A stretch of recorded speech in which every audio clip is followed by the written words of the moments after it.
Como pueden ver, tenemos dos temas. Uno que es variables dummy y otro que es el tema de cambio estructural. Empecemos con la pregunta 1. En la pregunta 1 nos dice lo siguiente. El objetivo de una investigación es analizar las diferencias salariales de maestros por regiones en Estados Unidos. Para ello se cuenta con una encuesta de 50 maestros quienes trabajan en una de las siguientes regiones: Centro, Norte y Sur. Se desea conocer si el salario de los maestros difiere según la región y para ello realiza la siguiente estimación. Entonces el modelo planteado es Y, donde es el salario. Tenemos un intercepto, tenemos un beta 2 asociado a una dummy 2. Esa dummy 2 toma el valor de 1 si estás en el norte y 0 en otros casos. El beta 3, que está asociado a la dummy 3, que toma el valor de 1 si estás en el estado 0, perdón, en el estado sur, y toma el valor de 0 si no estás en el estado sur. Y bueno, el error. Ustedes se preguntan, ¿y dónde está la dummy que nos habla sobre si estás o no en el estado centro? Como hay colinealidad entre los tres, no lo vamos a incluir. Entonces, por tanto, esa variable, esa dummy de 1 va a ser nuestra dummy de referencia. Es decir, centro, la categoría centro, va a ser nuestra categoría base. Todos los resultados que obtengamos van a ser en referencia o relativos a la variable, a la categoría centro. ¿Es posible incluir todas las dummies? Sí, pero tendríamos que sacar el intercepto. Eso vamos a verlo luego. Entonces, sigamos. Luego de realizar una estimación MCO con la información de estos 50 estados, se obtienen los siguientes resultados, donde los errores estándar están entre paréntesis. Los errores estándar no nos importan por el momento, pero ya sabemos cuánto vale alfa. Alfa vale 48.015.6. Beta 2 estimado vale 1.524.10. Y beta 3 vale negativo 1.721.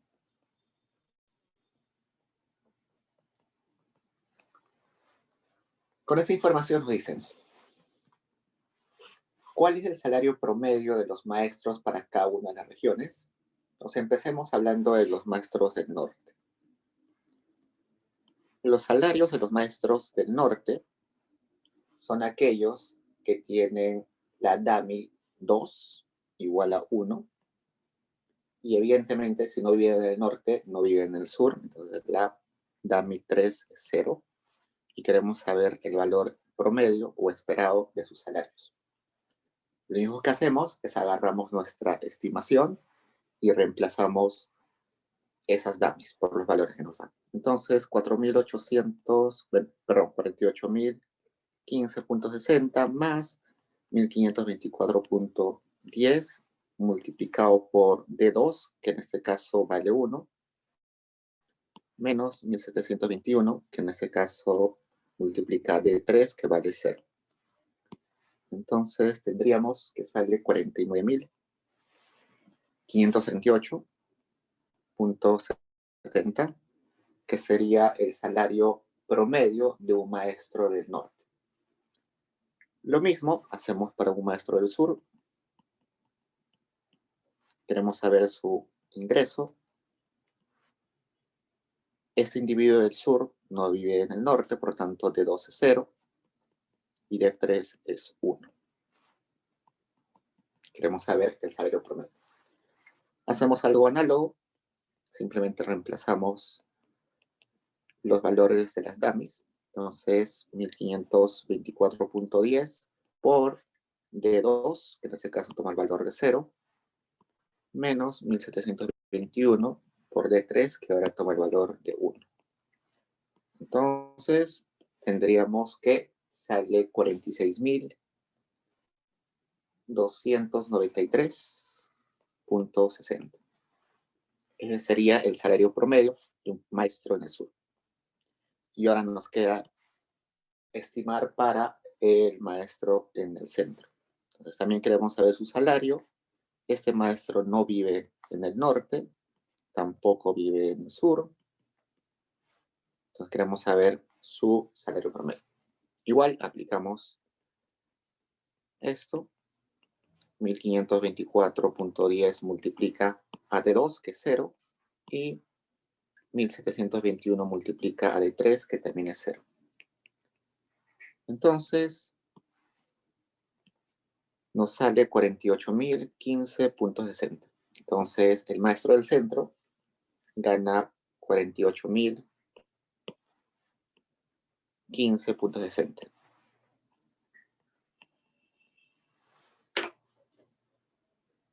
Esa sería nuestra pregunta A. Ahora pasemos a la pregunta B. Ilustre gráficamente el modelo teniendo en cuenta los coeficientes estimados encontrados. Entonces, en un gráfico siempre vamos a tener en nuestro eje vertical a la variable que queremos explicar y en el otro eje a alguna de nuestras variables que nos ayudan a explicar. Entonces acá tenemos que nuestra variable de interés son salarios promedio de los maestros y acá tenemos regiones. Como solo son 3 regiones y son regiones, bueno, son categóricas, entonces simplemente dividamos esto. Acá pongamos norte, acá sur y acá centro. Sabemos que los del norte ganan 49.538.70, los del centro ganan 48.014.60 y los del sur ganan 46.293.60. Este gráfico sencillo, simplemente decimos para todos los del norte, este es el salario,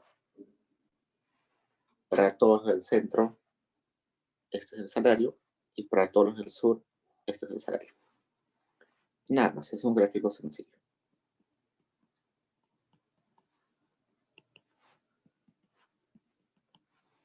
Entonces, esa es la parte B. Pasemos a la parte C.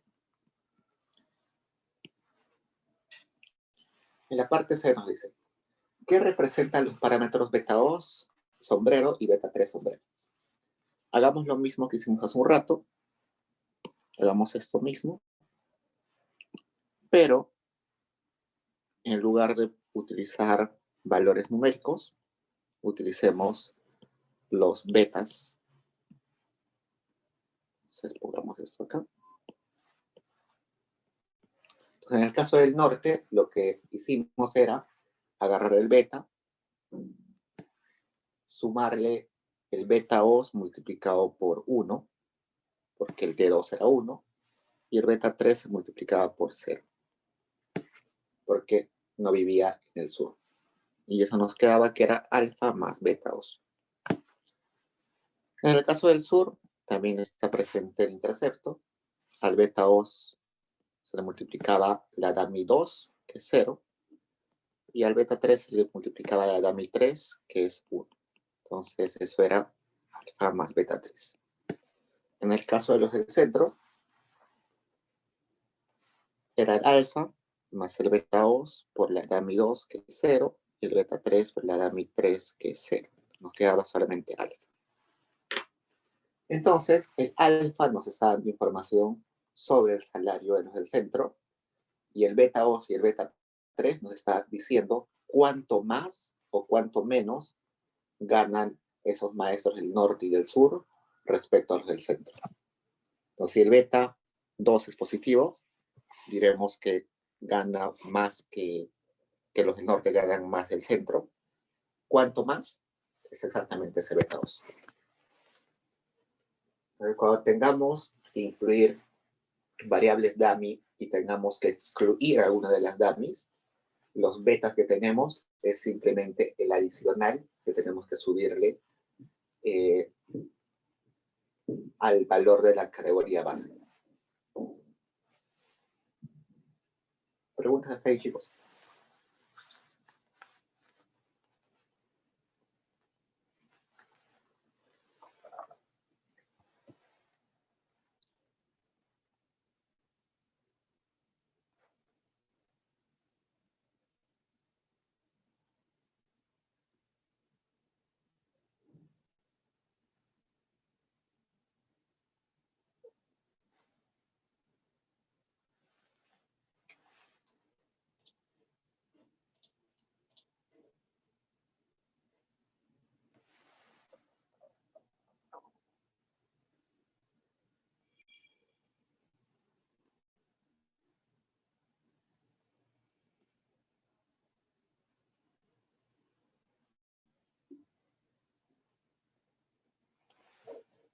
Ok, dice.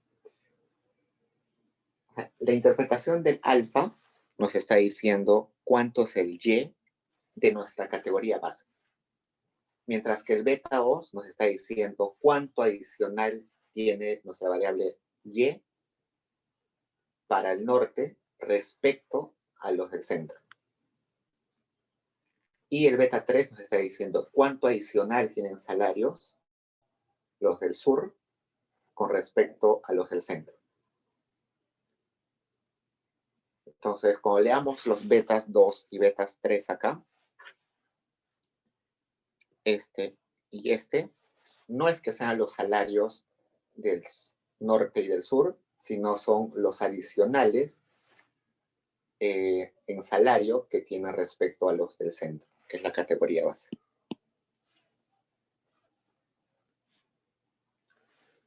Ok, vayamos a la parte B. Bueno, a la pregunta 2. La pregunta 2 me dice lo siguiente. Como investigador, usted quiere explorar cuáles son los determinantes del porcentaje de gasto familiar destinado a la educación de las personas en edad escolar. Esa variable que queremos explicar la vamos a llamar G.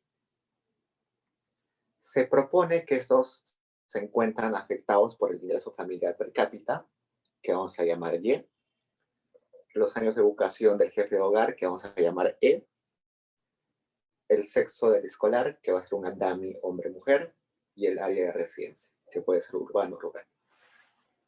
En la parte A nos dice, plantea un modelo en el que se incluya una sola dummy de sexo y una sola dummy de área de residencia.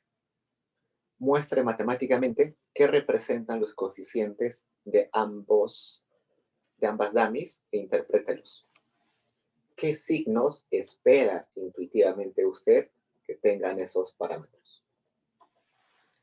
Entonces, nuestra variable a explicar es el gasto en educación. Vamos a ponerle un intercepto. El gasto en educación depende de los ingresos de las familias. También depende del grado de educación del jefe de hogar. También depende de si es mujer o hombre. Depende si vive en el ámbito rural o urbano. Y bueno, el error, ¿no? Entonces quiero saber cuál es el efecto de ser mujer, cuál es el efecto de ser mujer sobre los gastos en educación. Entonces puedo poner el gasto en educación cuando la observación es una mujer, es decir, la dummy mujer toma el valor de 1.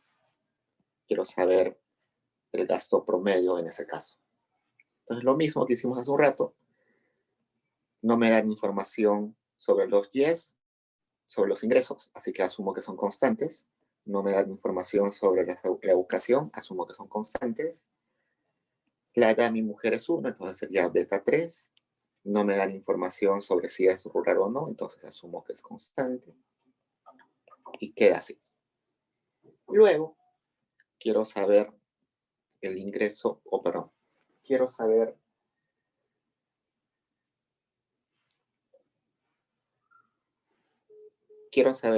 el gasto en educación, pero el gasto en educación, si es hombre.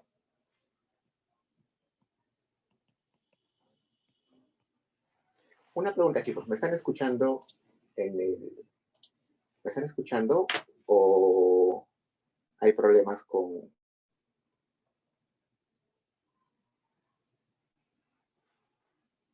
¿Sí se escucha?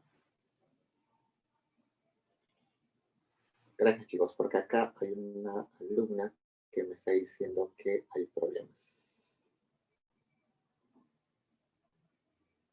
Ya acá. Entonces, hagamos eso cuando es hombre, entonces la dummy cuando es hombre 0. Entonces sería beta 0 más beta 1, no nos dan información sobre los 10, asumimos que es constante. El beta 3 multiplica la dummy mujer, entonces no hay beta 3 porque se multiplica por 0 y nos queda el beta 4. Si restamos esto, que es el gasto en educación cuando es mujer, menos esto, que es el gasto en educación cuando es hombre, nos va a quedar lo siguiente. Restamos todo esto, menos todo esto, y solamente nos va a quedar beta 3. Entonces, beta 3 es el cambio esperado o la diferencia esperada en el gasto en educación de las mujeres respecto a los hombres.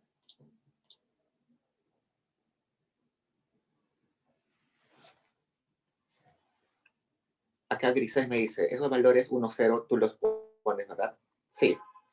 Estamos diciendo que la dummy mujer, la variable mujer, toma valor 1 si es mujer, bueno, y toma el valor de 0 si es hombre.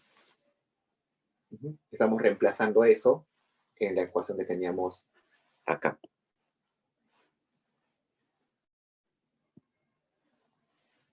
Entonces, resulta que ese beta 3 se interpreta como la diferencia entre el gasto, diferencia promedio entre el gasto en educación de las mujeres en comparación a los hombres. Lo mismo podemos hacer para el ámbito rural. Para el ámbito rural hacemos lo mismo. Queremos saber el gasto esperado cuando la persona vive en el ámbito rural.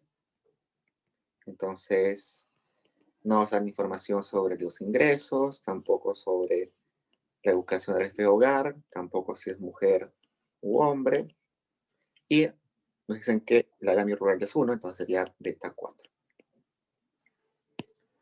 ¿Qué pasa con los gastos en educación si vive en el sector no rural, es decir, urbano? Sería beta 0, no nos dan información sobre los ingresos, por tanto asumimos que es constante. Tampoco información sobre la educación, tampoco sobre el sexo. Y nos dicen que rural toma el valor de 0, por tanto, beta 4 por 0 es 0, entonces quedaría lo mismo. Restamos esto.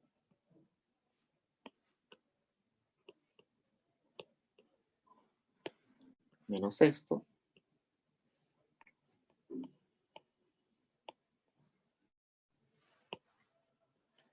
Y me va a quedar beta 4. Entonces, esto sería el promedio en gasto en educación para los que están en el sector rural. Y esto sería el gasto en educación de los que no están en el sector rural. Entonces, el beta 4 se interpreta como el cambio esperado o la diferencia esperada para un niño del sector rural respecto a uno que está en el sector urbano. Y la pregunta es, intuitivamente, ¿qué signo esperamos que tengan este beta 3 y el beta 4? Por la teoría sabemos que usualmente el beta 3 sale negativo y el beta 4 también sale negativo. Teóricamente, o bueno, empíricamente, la mayoría de estudios dice que las mujeres tienden a tener menos Las familias tienden a destinar menos en educación a las mujeres que a los hombres por un montón de razones, por desigualdades de género. Siempre hay preferencia por educar al hombre, lo cual felizmente está cambiando. Y también en el sector rural, las familias tienen preferencias por educación menores que en el sector rural, por tanto destinan menos dinero a la educación de sus hijos en el sector rural. Entonces espera que esos estimadores sean menores a cero.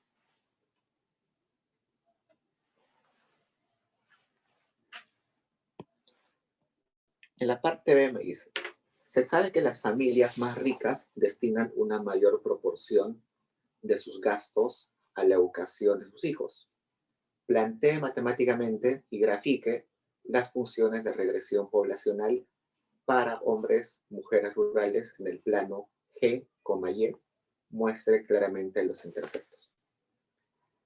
Entonces nos están diciendo que por un lado estudiemos a las mujeres en el sector rural y por otro lado a los hombres en el sector rural.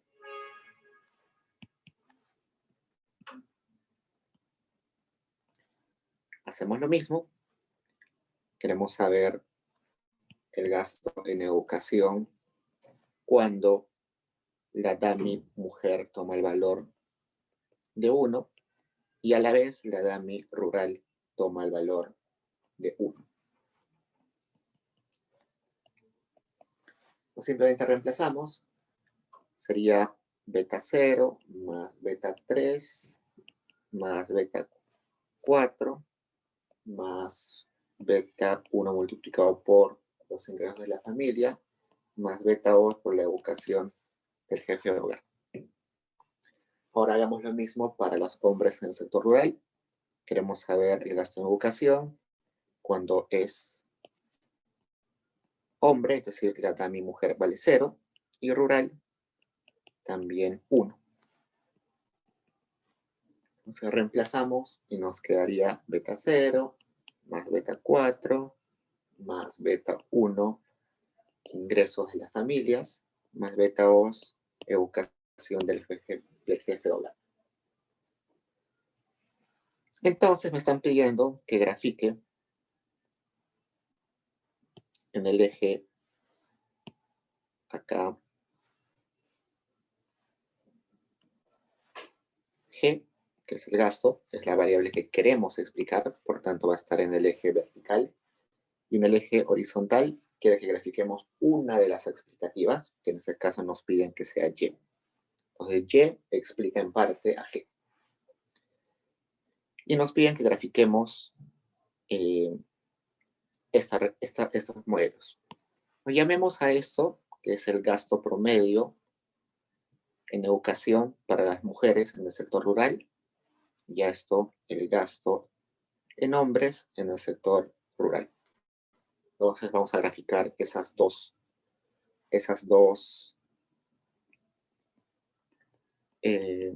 curvas. Voy a volver a escribir esto.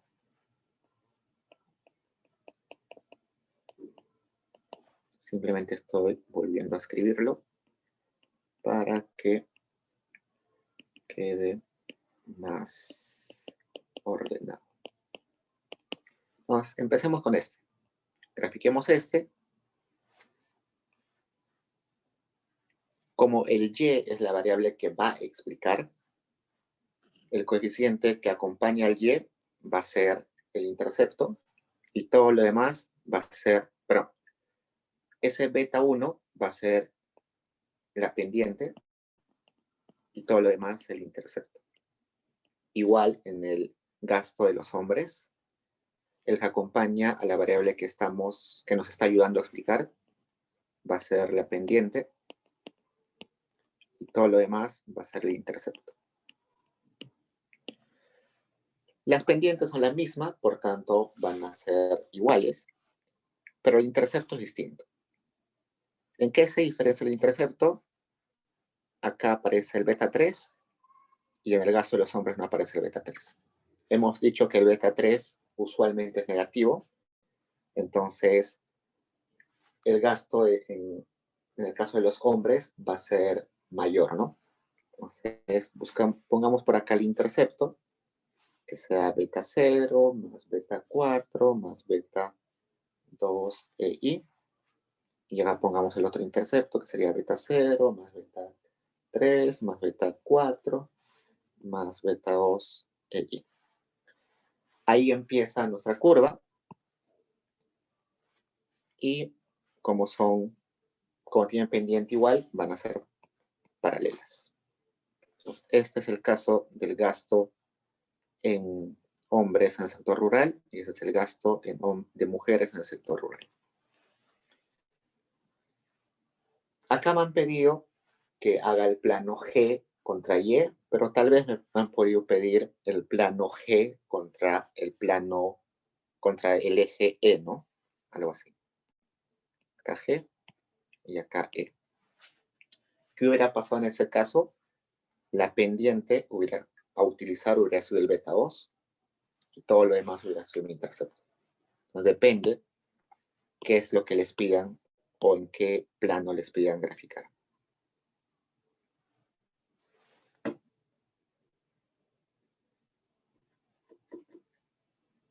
¿Hasta ahí preguntas, chicos?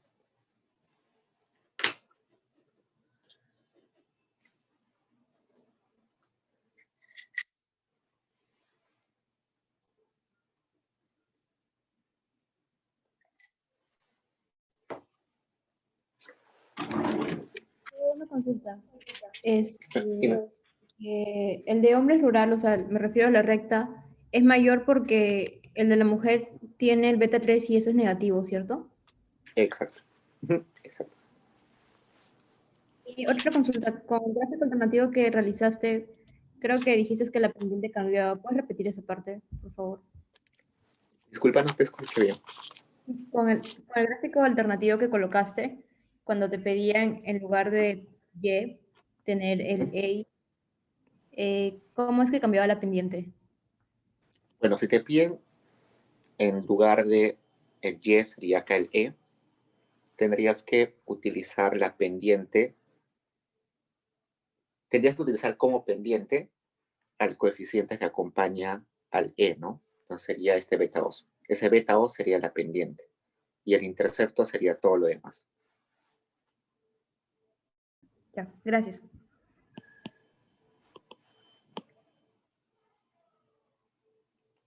Ok, entonces vayamos a la C.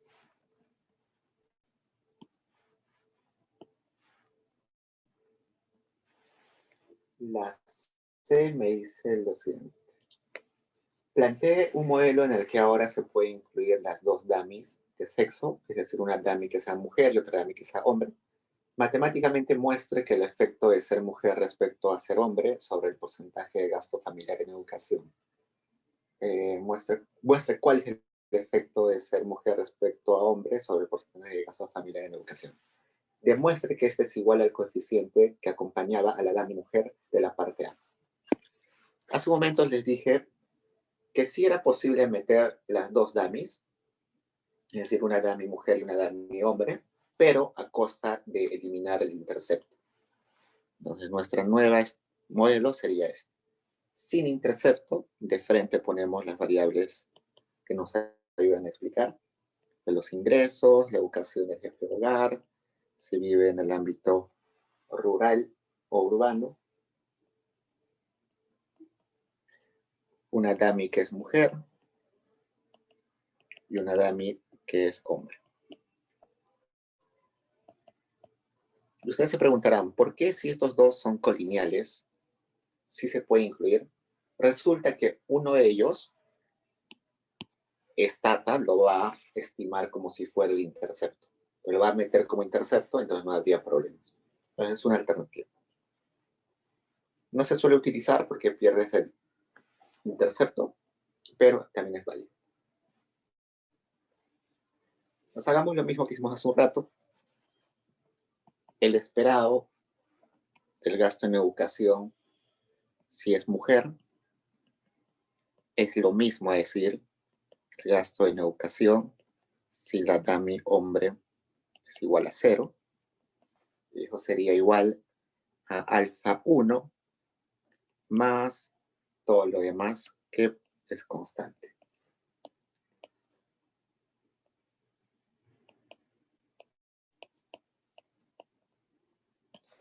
Si queremos saber cuándo es hombre toma el valor de 1, que es lo mismo a decir que mi mujer toma el valor de 0. Y eso aplicando lo que aprendimos hace un rato sería alfa 2 más todo lo demás constante. Entonces, si restamos esto, bueno, si restamos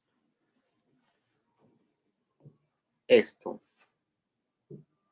menos esto, nos va a quedar simplemente alfa 1 menos alfa 2, que es lo mismo a esto menos esto, perdón. ¿Dónde estamos?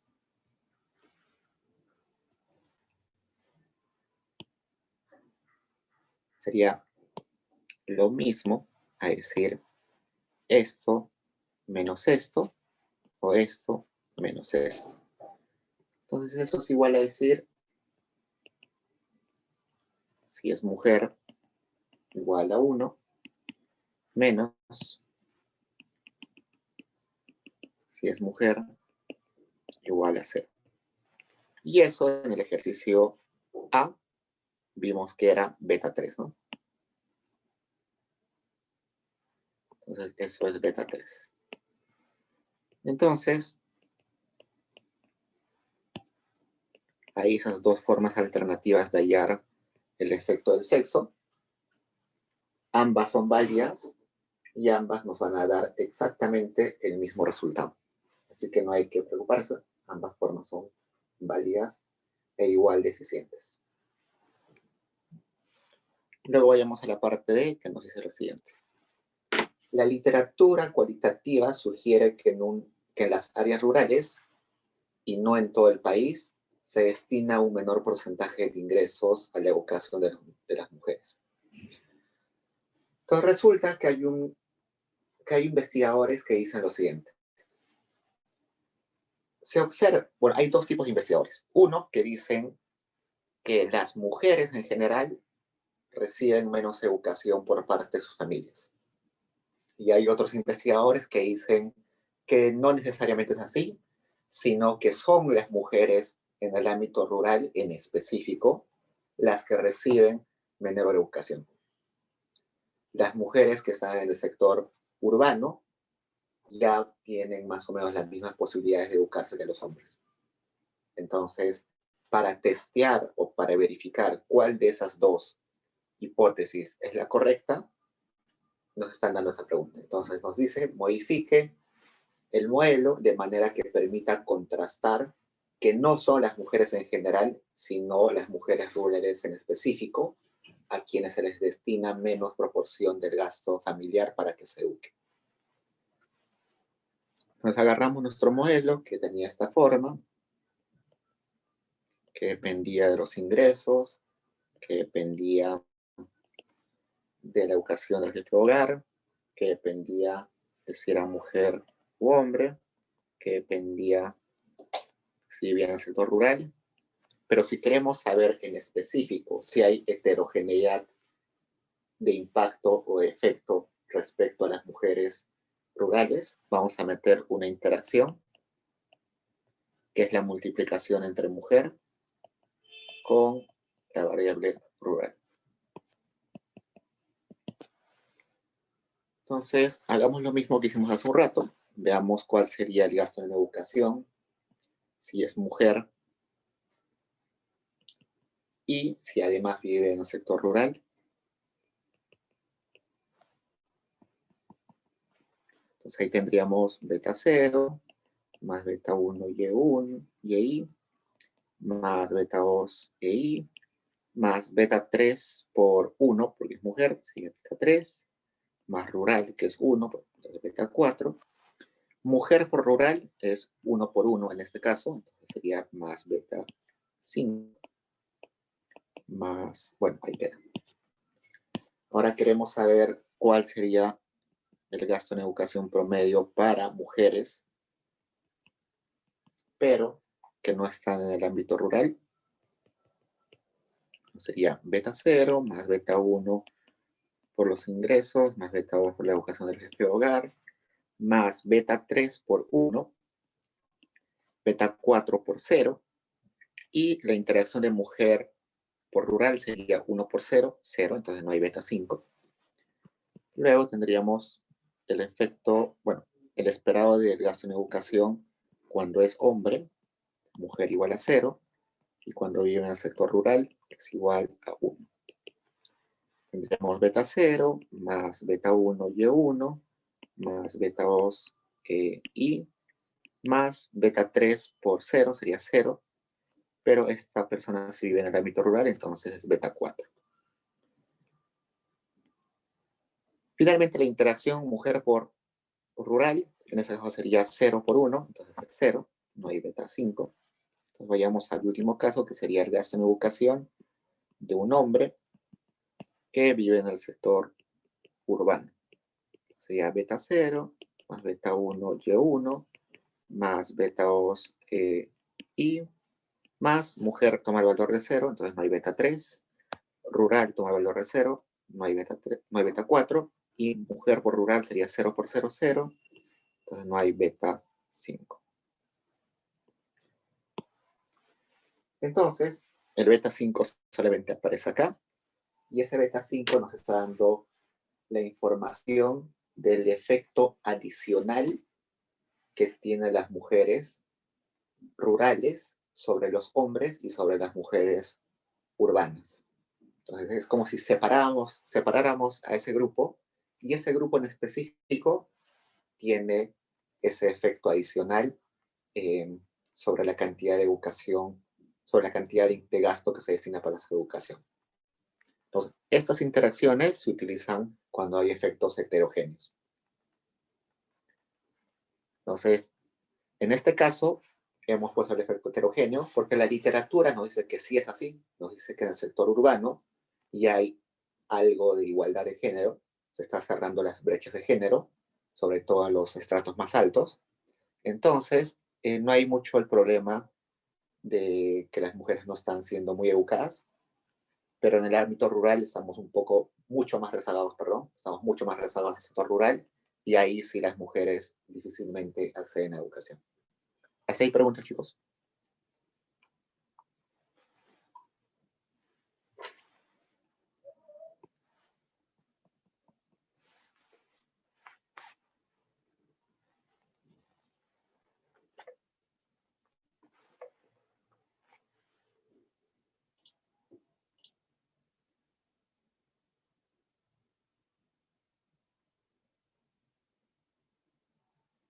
Acá se me pregunta en caso sean 3 elementos. Por el momento estamos trabajando con dummies. Dummies es 1 y 0. Si quieres poner variables que toman 3 categorías, por ejemplo, supongamos joven, adulto y anciano, eso ya es otro tipo de tratamiento. Eso todavía no hemos llegado en clase a eso. Lo que podrías hacer es meter varias dummies, ¿no? Una dummy que sea joven, que sea 1-0, una dummy que sea adulto 1-0 y una dummy que sea anciano 1-0. Esa es una alternativa. La siguiente que nos preguntan es lo siguiente, es lo que viene. Bueno, hemos visto que beta 5 sería el efecto de la heterogeneidad, pero para estimar si de verdad hay este efecto, deberíamos plantearnos la hipótesis nula para ver si ese beta 5 es igual a 0 o si ese beta 5 es diferente a 0. Y además deberíamos plantear la hipótesis nula de que el beta 3 asociado al sexo es no significativo, o si ese beta 3 sí es significativo.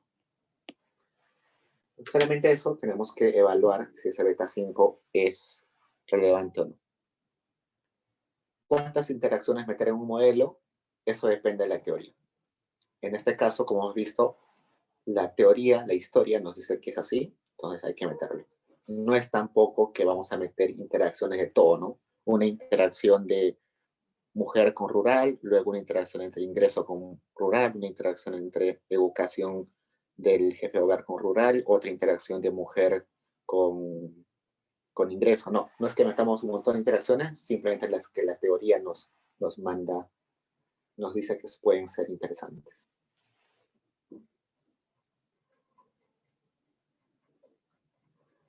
Esos serían todos los ejercicios sobre variables dummy.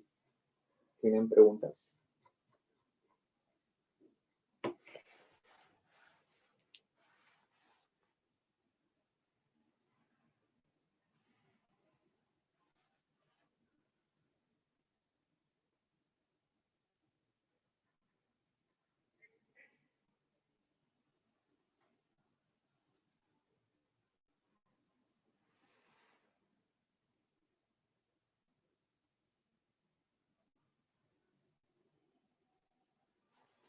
Pasemos al siguiente tema, que es cambio estructural. Nos dice, en un estudio se analizan los determinantes. A ver, tengo una pregunta, creo. Estamos tomando el beta 3 y el beta 5 simplemente porque la pregunta que se hace el investigador es si hay efectos heterogéneos relevantes a la mujer y al rural. Esa es la pregunta en específico para esta parte. No nos está preguntando cuál es el efecto de los ingresos. Nos está preguntando cuál es el efecto heterogéneo relevante a mujeres y rural. Solamente por eso utilizo eso. En realidad sería suficiente con esto, ¿no? Si sale significativo el beta 5, vamos a decir que hay efecto heterogéneo.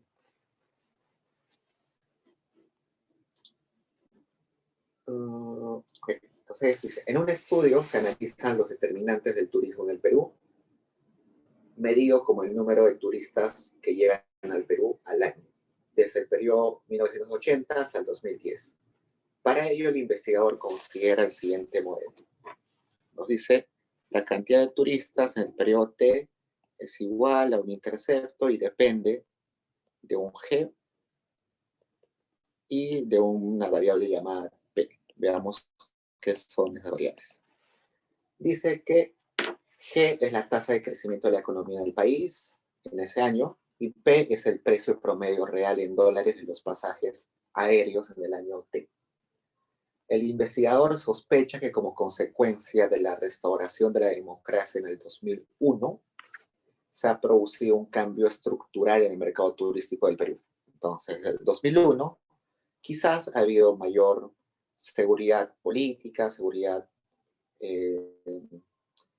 democrática, entonces éramos más atractivos para que vengan turistas. Esa es una hipótesis. No sabemos si es cierto o si es verdad. Entonces, para saber si hubo un cambio estructural, el investigador propone 3 modelos.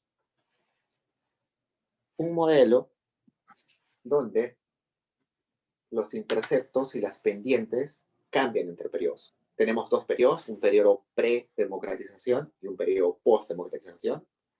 Entonces puede suceder el modelo 1, que el intercepto y la pendiente sean iguales, es decir, no hay cambio estructural. Un modelo 2, donde los interceptos son distintos, pero las pendientes cambian. Y un modelo 3, donde ambos intercepto y pendiente cambian. Entonces el modelo 1 sería algo así. La democratización sucede en ese periodo T. Si no hay ningún cambio, la trayectoria de los turistas debería seguir constante, debería seguir así. Si hay un cambio en pendiente, si en el modelo 2 hay un cambio en intercepto, pero no en pendiente, entonces sería algo así. Tiene la misma pendiente, pero cambia el intercepto. Y el modelo 3 sería algo así. Tiene una pendiente y un intercepto, pero luego cambia, no sé, se hace mucho más empinado. Entonces, esos 3 modelos son los que plantea el investigador y quiere ver si alguno de esos modelos se cumple.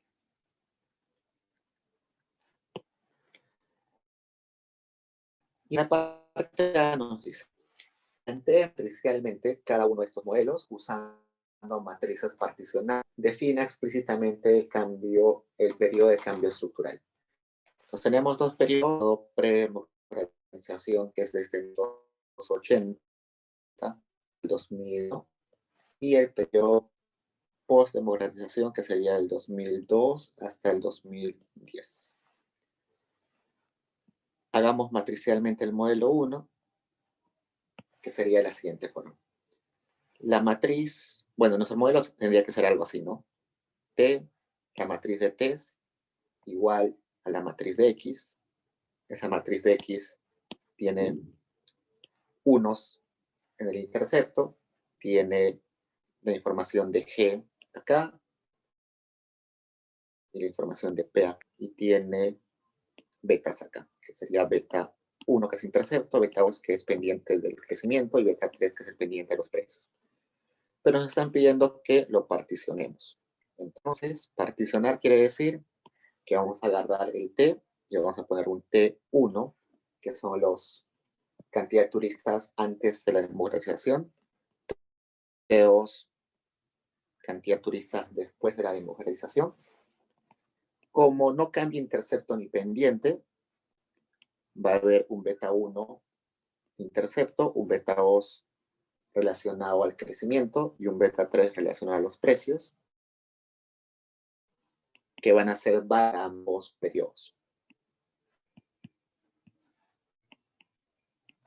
Nuestra matriz X va a ser la siguiente. La columna es de unos. Entonces voy a ponerle una columna de unos. Acá la información del crecimiento de los años antes de la democratización. La información de los precios de los pasajes antes de la democratización.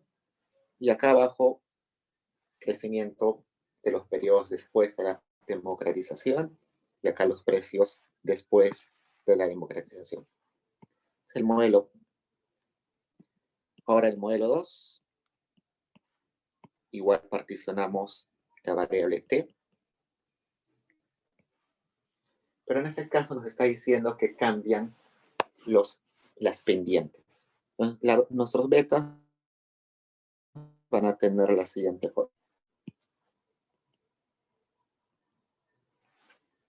No cambian los interceptos, pero no cambian las pendientes. Entonces el beta 2, que es relevante para el crecimiento, y el beta 3, que es relevante para los precios, son los mismos para ambos periodos, pero los interceptos sí cambian. Entonces va a haber un intercepto beta 1 asociado a antes de la democratización y un beta 1 asociado a después de la democratización.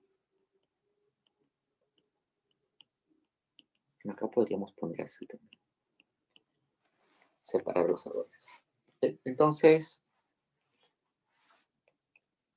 ahora nos toca escribir nuestra variable, nuestra matriz X.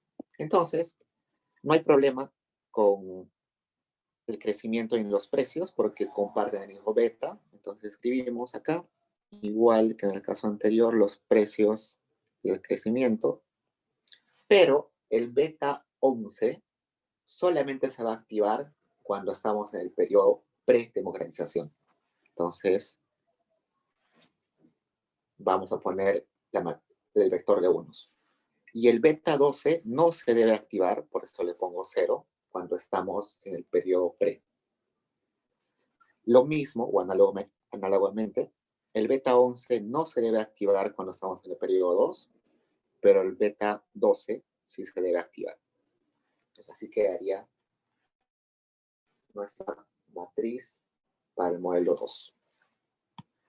En el caso del modelo 3, nos dice que cambia tanto pendiente como intercepto. Entonces vamos a tener un beta de intercepto para el periodo 1, un beta de intercepto para el periodo 2, un beta Pero mejor lo voy a ordenar de una forma más ordenada. Vamos a tener un intercepto para el periodo 1, un beta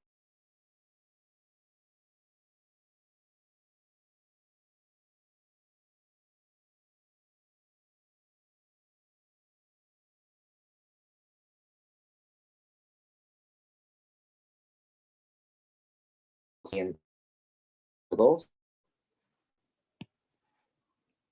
y un beta asociado a los precios para el periodo 2. Ahí tengo más betas. De forma similar a lo que hicimos en el modelo 2, esos betas se deben activar solamente cuando están cuando están en su periodo correspondiente. Entonces, el beta 11, el beta 21 y el beta 31 son del periodo 1. Entonces, esos se van a activar sí o sí en el periodo 1. Y los betas 12, 22 y 32, que no corresponden a ese periodo, no se activan, por eso son ceros. Y análogamente para el otro, ¿no? Los beta 11, 21 y 31 no se deben activar para el periodo 2, pero sí se deben activar el beta 12, 22 y 32. Entonces, así quedarían las matrices para estos modelos. En la parte B nos dice, asumamos que los tres modelos fueron estimados por MCO. ¿Cómo verificaría usted que los interceptos y las pendientes son distintas entre periodos?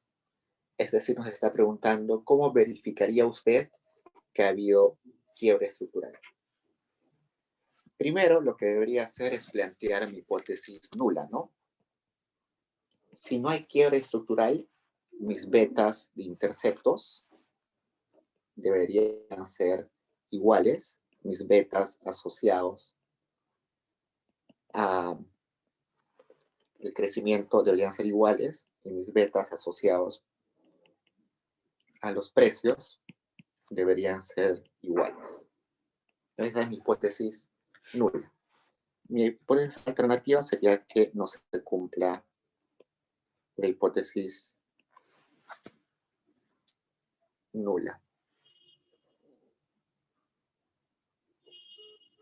Luego, dado eso, tengo que aplicar mi prueba F. Han visto en clase que la prueba F va a comparar a los dos modelos, al modelo 3 y al modelo 1. Entonces sería la sumatoria de cuadrados de los residuos del modelo 1 menos la sumatoria de cuadrados de los residuos del modelo 3, eso entre K, que es la cantidad de variables, entre la sumatoria de cuadrados de los residuos del modelo 3, entre N menos K más 1. Yo sé que hay 31 datos, porque tenemos desde 1980 hasta 2001. Además sé que K es igual a 3, porque tenemos dos variables X y además el intercepto serían 3. Y con eso, más o menos sé que mi F debería ser 9 veces la sumatoria de cuadrados de residuos del modelo 1 menos la sumatoria de cuadrados de residuos del modelo 3 entre la sumatoria de cuadrados de los residuos del modelo 3. Ese es mi F asociado a mi modelo, pero ahora tengo que compararlo con mi F de tabla, ¿no? Entonces, mi F de tabla, si yo quiero compararlo al 95% de confianza, debe tener grados de libertad 3, que es la cantidad de variables, y 27, que son los grados de libertad, que es 31 menos 3, perdón, menos 4, incluyendo el SK-1. Cuando estamos hablando de grados de libertad acá, nos estamos refiriendo a esto, a este K y a este N menos K más 1. Entonces, eso lo comparamos. Si sabemos que nuestro F de nuestra hipótesis es mayor al modelo, al F de tabla, vamos a rechazar la hipótesis nula, y eso nos va a decir que sí hay quiebre estructural, ¿no? Si rechazamos esta hipótesis, decimos que sí hay quiebre estructural. Gracias, Julio. Si la batería ya está baja. Con esto, gracias. Porque no sería la parte ahorita teórica que hemos hecho. Ahora deberíamos pasar a la parte aplicada. ¿Tienen preguntas, chicos? Hasta acá.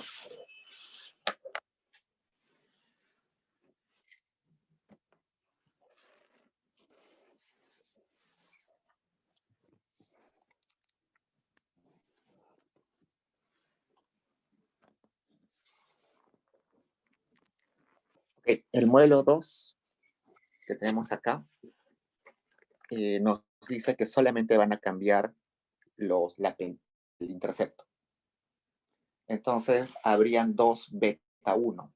El beta 1, que es el intercepto, hay un beta 1 para el periodo 1 y un beta 1 para el periodo 2. Entonces, hay un beta 11 y un beta 12. El beta 11 se debe activar solamente en el periodo 1. Entonces, por eso es que lo vamos a multiplicar por un vector de unos, que es ese i. Ese i es un vector de unos.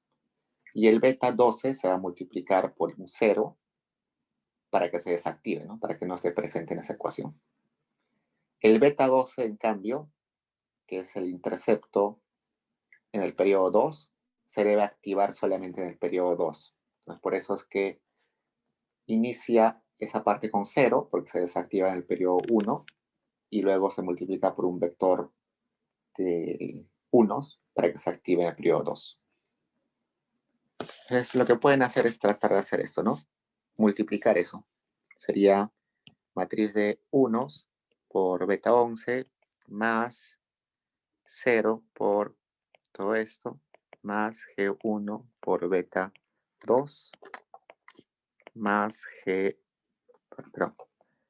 más P1 por beta 3. Entonces, ese 0 me está permitiendo desactivar ese beta 12, porque ese beta 12 está asociado al periodo 2, no está asociado al periodo 1, es el intercepto del periodo 2.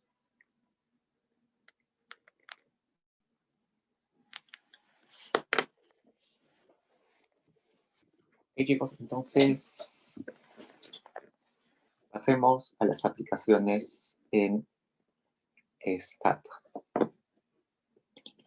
Déjenme compartir pantalla. Traten de abrirlo en Stata 15 o 16, porque si no, no va a correr algunos comandos. Tenemos JPC.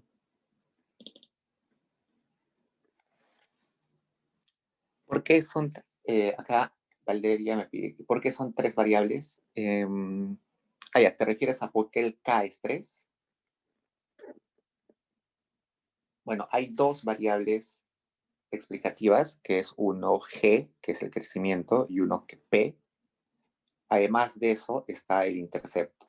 Por eso son 3 variables explicativas. El intercepto se considera como una explicativa.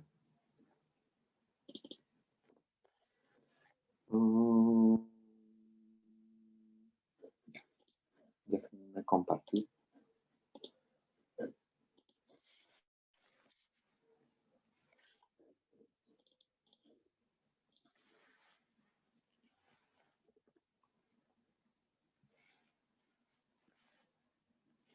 Okay, entonces, 7. Primero abran su do file de PREC mujeres y leamos qué nos dice. El Instituto Nacional de Estadística de Canadá realiza una investigación durante 1972 hasta 1984. Se emplea datos en la base mujeres para estimar un modelo que explique el número total de hijos que tiene una mujer de la siguiente forma.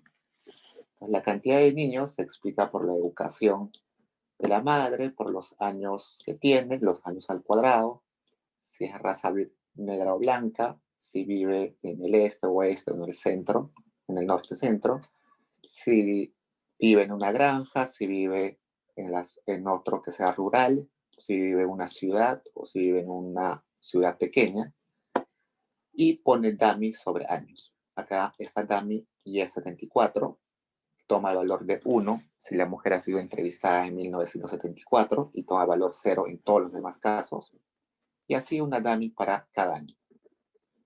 Si se dan cuenta, no hay uno que sea Y72, porque Y72 es la categoría base.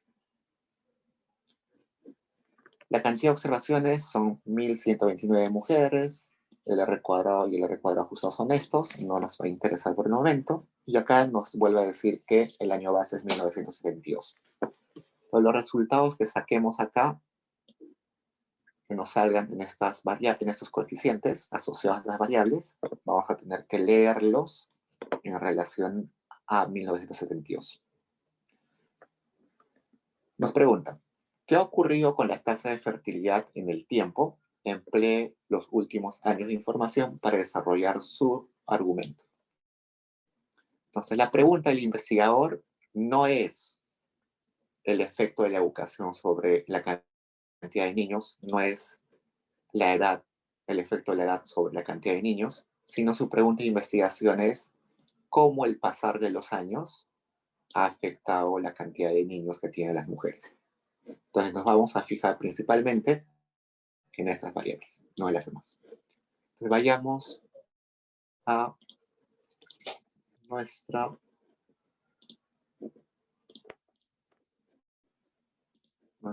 file.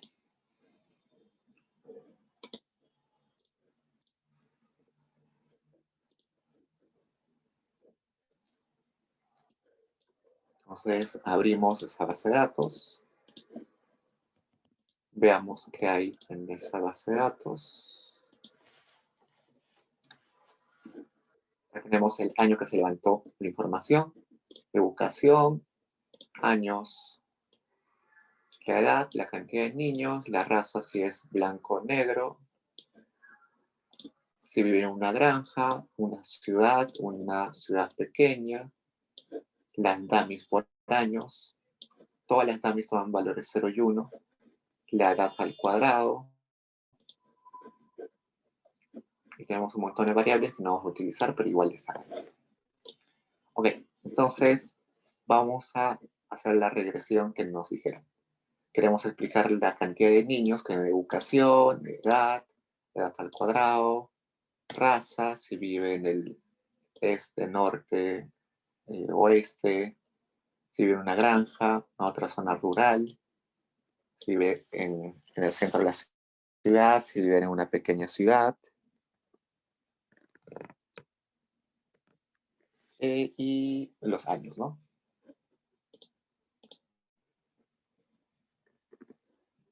Acá Lébano me está diciendo si la investigación se realiza cada 2 años.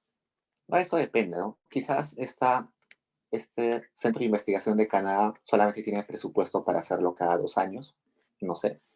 Así está en la base de datos. Sí, lo más probable es que se haga cada 2 años, ¿no? Eso depende ya de cada país. Los países levantan información según su presupuesto, según su interés en qué temas estudiar. En ese caso, al parecer, se está levantando la información por cada 2 años. Sí, o sea, la base de datos está así. No sé si lo han cortado a los años solamente pares o si es así la naturaleza. No nos importa eso ahorita. Entonces, hagamos la regresión. Ya hemos aprendido a interpretar todo esto acá arriba. Hemos aprendido a interpretar acá los coeficientes. Pero ya les dije que ahora nos interesa ver esto de acá abajo. Entonces leamos. Por ejemplo, acá nos dice que en el año 1984 las mujeres tenían en promedio 0.54 niños menos en comparación a las mujeres en 1972. Es decir, se ha reducido la cantidad de niños por mujer. Si leo por ejemplo, me dice que en 1980 las mujeres tenían en promedio 0.07 niños menos que en 1972. Entonces, esta caída me está diciendo que cada vez las mujeres tienen menos hijos. Con eso puedo decir que la fecundidad ha ido cayendo año a año. Evidentemente también me tengo que fijar en la significancia. Al parecer, esta caída en la fertilidad no era muy clara al inicio, pero desde el 82 ya se está haciendo bastante clara estadísticamente. Entonces, con eso puedo decir que sí, ha habido una reducción en la fertilidad y cada vez las mujeres deciden tener menos hijos. Okay, esa es la primera parte de la pregunta. Luego, en la parte B nos dice: discuta y pruebe la veracidad o no del siguiente enunciado. Se espera que una mujer negra tenga un hijo más que una mujer que no es negra, si todo lo demás permanece constante. Veamos la misma regresión, pero nos vamos a enfocar a esta variable black. Es significativa sí, y black toma el valor de 1 si la mujer es de raza negra y toma el valor de 0 si es de otra raza. En ese caso, en Canadá, las razas más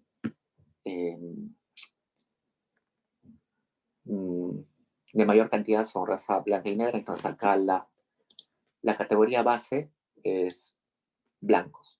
Entonces acá me dice: las mujeres blancas tienen en promedio un hijo más que las mujeres las mujeres negras tienen un hijo más en comparación a las mujeres que son blancas. Pero sí, ese enunciado que me dieron hace un rato parece verdadero, es verdadero. Y es significativo, totalmente significativo. Entonces, esa es la forma de aplicar variables dummies, esa es la forma que se leen las variables dummies, y esa sería la primera parte del laboratorio. Preguntas estadísticas para pasar a la 2.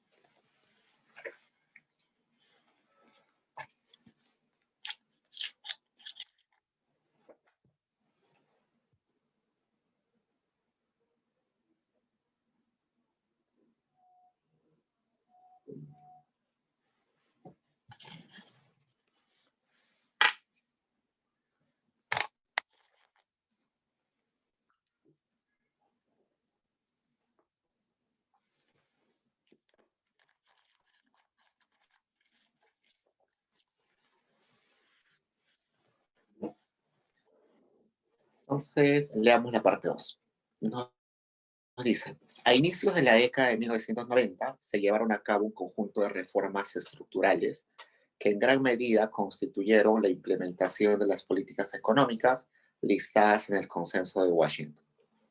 Entonces, en 1990, alrededor de ese año, gran parte de países estaba en problemas, entonces hubo algunas recomendaciones que se plasmaron en el Consenso de Washington. Países como el Perú las adoptaron, no porque querían, sino porque nos las condicionaron. Por ejemplo, el FMI nos condicionó a cumplir esas reglas, porque si no, no nos daban financiamiento, nos quitaban algunas ventajas.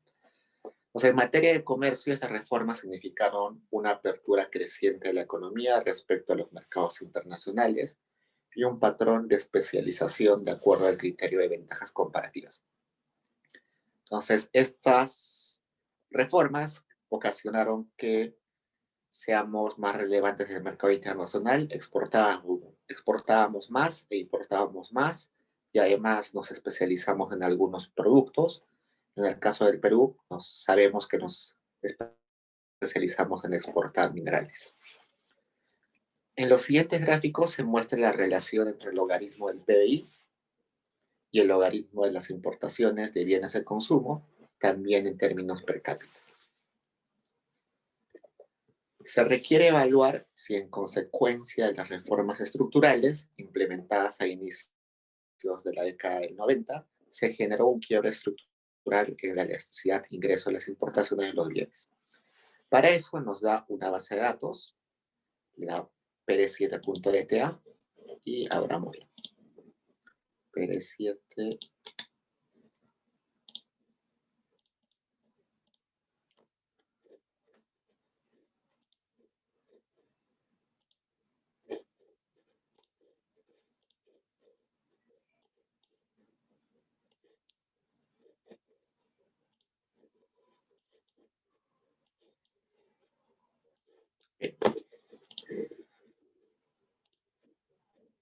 Entonces, veamos. Abrimos la base de datos y vemos qué información tiene.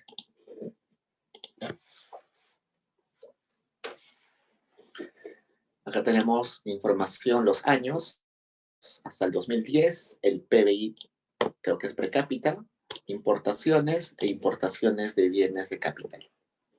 Bueno, bienes de consumo. Los bienes de consumo que importamos, por ejemplo, el trigo, que importamos un montón de trigo, a pesar de que producimos, no nos alcanza para toda la población. Esos son el tipo de bienes de importaciones de consumo. Nos están pidiendo tratar o, bueno, evaluar en términos de logaritmos. Así que el PBI, por ejemplo, lo vamos a transformar a logaritmos. Entonces, generamos una variable LPBI, que va a ser el logaritmo del PBI. Generamos una variable LMC, que va a ser el logaritmo de la importación de bienes de consumo. Vamos a ver cómo se relacionan estas dos variables haciendo un scatter. Pues un scatter es lo siguiente. Cada punto es una observación, en este caso cada punto es un año, y cada año tiene dos informaciones. Una información sobre el PBI y una información sobre el consumo, sobre la importación de bienes de consumo. Entonces, por ejemplo, este año, que no sé cuál es, tiene un PBI bastante alto y tiene una importación de bienes de consumo bastante alto. Al parecer hay una relación positiva, o bueno, es claramente que hay una relación positiva entre PBI e importación de bienes de consumo. Pero ahora veamos qué pasa si separamos la muestra en dos grupos, el grupo antes de reformas y el grupo después de reformas. ¿Por qué? Porque cuando vemos este scatter, resulta que en este grupo de países, o este grupo de años, hay un comportamiento un poquito distinto a los de acá, ¿no? Los de acá están más juntos, parece una relación más clara, una relación positiva más clara, y acá están un poco más dispersos. Veamos si pasó algo acá que hace que sean distintos. Entonces vamos a hacer lo siguiente. Lo que estoy sombreando me está diciendo, hazme una línea de tendencia entre el logaritmo de las importaciones de bienes de consumo con el logaritmo del PIB, solamente para los años iguales o menores a 1992. Y acá me está diciendo, hazme una línea de tendencia también para las mismas variables, pero para los años mayores a 1992. Y ambos júntamelo en un solo gráfico. Una línea de tendencia equivale a lo que es MCO, ¿no? Entonces, esta línea es la MCO para los países antes, para los años antes de la reforma, y esto para los países después de la reforma. Entonces, al parecer, solo al parecer hay un quiebre. Están cambiando de pendiente y están cambiando de intercepto. Parece, no lo sé. Las conclusiones en econometría no se pueden basar solamente en gráficos, sino también se deben basar en evidencia numérica, ¿no? Haciendo test, pruebas de robustez. Entonces, gráficamente me está dando un indicio de que puede haber un quiebre, pero tenemos que verificarlo. Entonces, veamos. Algo que ha pasado ahorita es que hemos tratado a nuestros datos como si fueran datos de corte transversal, no como datos de series de tiempo. Y esto tiene un problema. Resulta que a la vez el PBI como, como la importación de bienes de capital de consumo siguen una tendencia en común. ¿Eso qué quiere decir? Puede ser que el PBI afecte a los ingresos, a las importaciones, o que las importaciones afecten al PBI, pero también puede suceder que algo totalmente distinto afecte a ambos. Entonces, si hacemos una correlación entre los dos, parece que se comportan igual y que están correlacionadas. Pero quizás esa correlación no es porque uno afecta al otro, sino porque otra variable exógena afecta a ambos. Entonces, para eso vamos a meter una tendencia. Esa tendencia nos va a decir que cada año en particular tiene características específicas. Para eso voy a generar una variable t que va a tomar el valor de 1 hasta 31, desde el periodo 1 hasta el periodo 31. Y voy a hacer una regresión de importaciones contra PBI agregando esa tendencia. Entonces, esa tendencia lo que va a hacer es capturarme todo lo que ha sucedido en esos años que pueden ser distintos. Y acá me sale que no es significativo. Pero me sale no significativo por una razón metodológica, que en un rato les voy a decir qué es. Veamos de vuelta acá. Acá tenemos lo que les dije. El PBI y las importaciones siguen una tendencia parecida. Ambos crecen. Cuando uno cae, el otro cae. Pero como les dije, puede suceder porque uno causa al otro, o puede suceder porque una cosa exógena a las dos afecta a ambos de la misma forma. Entonces, al parecer, cada año tiene su particularidad y por eso aumentamos la tendencia. En la regresión que hicimos acá, habíamos puesto como si esta regresión fuera una regresión de corte transversal, pero en realidad esto es una regresión de series de tiempo, ¿no? Y cuando hablamos de series de tiempo, el PBI de un año está determinado por el PBI del año anterior y del año anterior y así sucesivamente. Entonces hay una correlación entre periodos. Por eso, ahora con este TS-set, le estoy diciendo a Stata que los datos que tengo son de series de tiempo que va desde el periodo 1 hasta el periodo 31.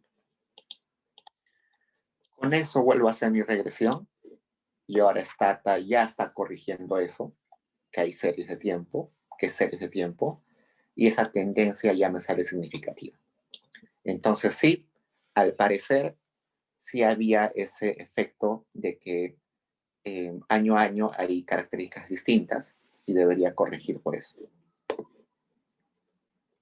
Ahora, con el gráfico que teníamos inicialmente, yo tenía sospechas de que había un quiebre estructural.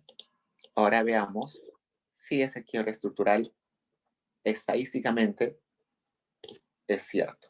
O sea, acá tenemos un test, que es el test SB-Single, que es un test para quiebre estructural. Y me sale un p-value 0. Si me sale un p-value 0, yo voy a decir que no existe un quiebre estructural.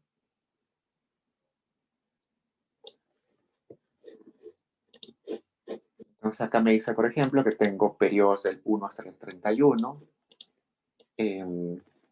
Al parecer hay un comportamiento un poco irregular entre el periodo 6 al 27 y está estimando un quiebre en el periodo 12. En el periodo 12 al parecer hay un quiebre, pero después de hacer el estadístico no hay un quiebre estructural.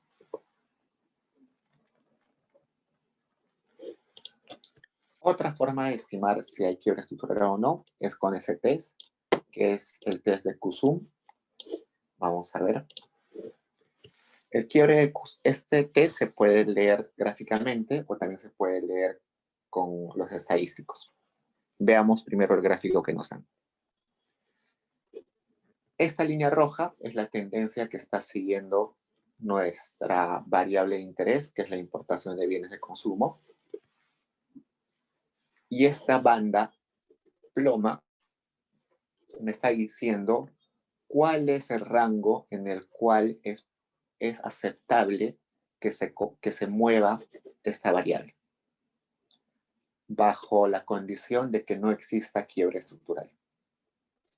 Si esta trayectoria roja escapa de esa banda, en algún momento diremos que hay indicios de quiebre estructural. Entonces, esta banda me está diciendo el área donde se movería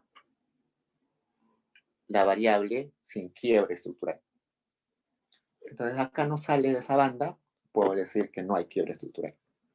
Entonces es la forma de verlo gráficamente. Esto es al 95 grados de confianza. Pero también puedo verlo con los test estadísticos. Acá está el test estadístico, acá están los valores críticos al 1%, al 5% y al 10%. Si el valor crítico es mayor al t estadístico, voy a decir que no hay quiebre estructural al 1%. Si esto es mayor al t estadístico, voy a decir que no hay quiebre estructural al 5%. Y si este valor crítico es mayor al test estadístico, diré que no hay quiebre estructural al 10%.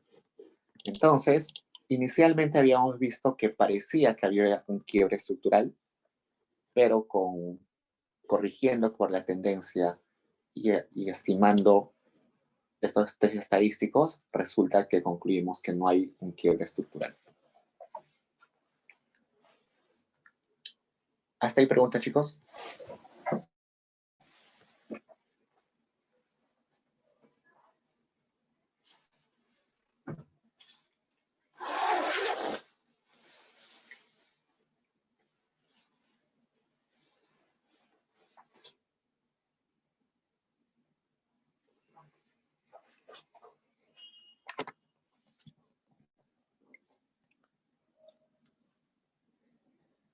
Acá Grisel me dice una consulta. Al cargar esos datos en Stata también se carga esos códigos, porque cuando abro el do file no se ve nada.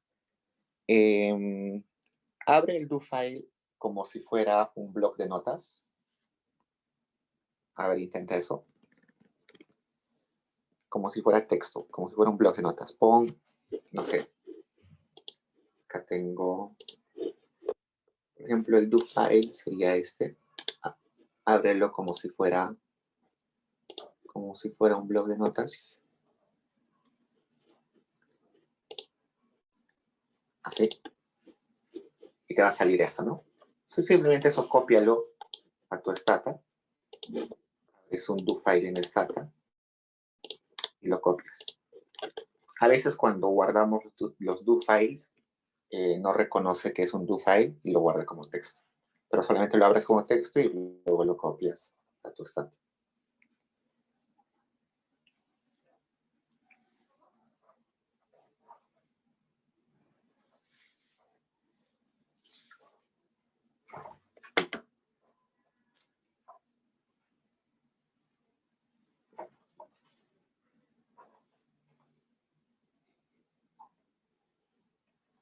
¿Más preguntas, chicos?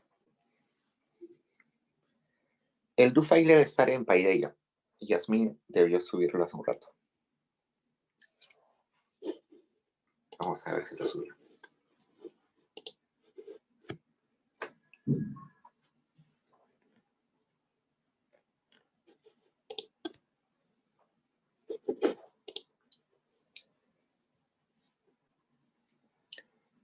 Sí, gen t igual a sub-n, en realidad lo que te está generando es el número, ahorita te explico.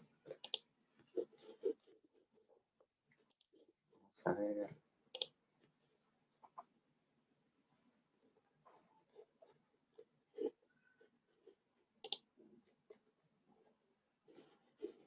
acá debe estar, en práctica dirigida 7. Si no subió la base de los do files, seguro más tarde lo va a subir. Lo que hace este comando gente -n es lo siguiente. Está copiando estos números acá y los está poniendo acá. Es decir, la observación 1 está generando una variable que se llama 1. La observación 2, una 2. Entonces tienen que asegurarse de que estos años estén en orden. Si los años están en desorden, les va a salir una tendencia media rara.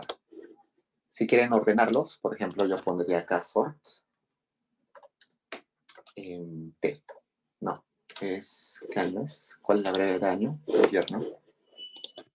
Sort year. Con sort year ordenan y luego crean ese T que simplemente les está diciendo cuál es el número de observación. Su -n se refiere al número de observación.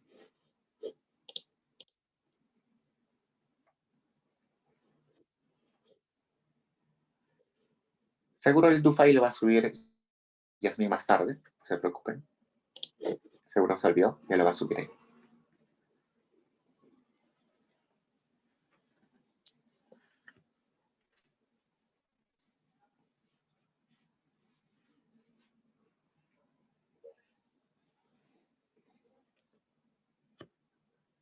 ¿Más preguntas, chicos?